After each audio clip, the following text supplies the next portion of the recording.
चीन की गतिविधियों को लेकर विपक्ष लगातार केंद्र सरकार को सावधान करता रहा है, लेकिन सरकार ने कभी भी चीनी गतिविधियों पर ध्यान नहीं दिया है। तो वहीं अब विपक्ष के साथ साथ दूसरे देश भी सरकार को चीन की तरफ से तैयार किए जा रहे ढांचे को लेकर सरकार को चेतावनी दे रहे हैं। ऐसे में AIMIM चीफ ओवैसी ने सरकार पर निशाना साधा है। क्या कहा है ओवैसी ने, देखते हैं ये रिपोर्ट। लद्दाख में वास्तविक नियंत्रण रेखा पर चीनी सेना की गतिविधियों को लेकर अमेरिकी सेना के जनरल चार्ल्स एफिलन के दावे पर सवाल उठने लगे हैं। AIMIM के नेता असदुद्दीन ओवैसी ने इसे लेकर केंद्र सरकार पर निशाना साधा है।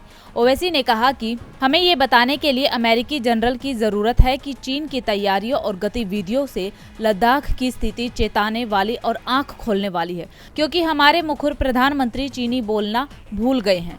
ये दुखद है कि संसद में इस विषय पर मेरे सवालों से इनकार कर दिया गया और चीन की सीमा पर गतिविधियों पर कोई चर्चा नहीं हुई। एक विदेशी हमें ये बता रहे हैं, सरकार को शर्म आनी चाहिए। दरअसल भारत के दौरे पर आए अमेरिकी सेना के प्रशांत क्षेत्र के जनरल चार्ल्स एफिलन ने कहा कि हिंद प्रशांत क्षेत्र में चीनी कम्युनिस्ट पार्टी का अस्थिर करने वाला और दबाव बढ़ाने वाला व्यवहार उसकी मदद नहीं करने जा रहा है और भारत से लगती अपनी सीमा के पास चीन की तरफ से स्थापित किए जा रहे रक्षा बुनियादी ढांचे चिंताजनक है। भारत और चीन के सशस्त्र बलों के बीच 5 मई 2020 के पूर्वी लद्दाख में सीमा पर तनावपूर्ण संबंध बने हुए हैं। पिछले महीने ही ये सामने आया कि चीन पूर्वी लद्दाख की रणनीतिक के रूप में महत्वपूर्ण पेंगोंग झील के आसपास अपने कब्जे वाले क्षेत्र में एक अन्य पुल का निर्माण कर रहा है और वो ऐसा कदम इसलिए उठा रहा है कि ताकि सेना को इस क्षेत्र में अपने सैनिकों को जल्दी से जुटाने में मदद मिल सके। जनरल की तरफ से दी गई जानकारी पर ओवैसी भड़क उठे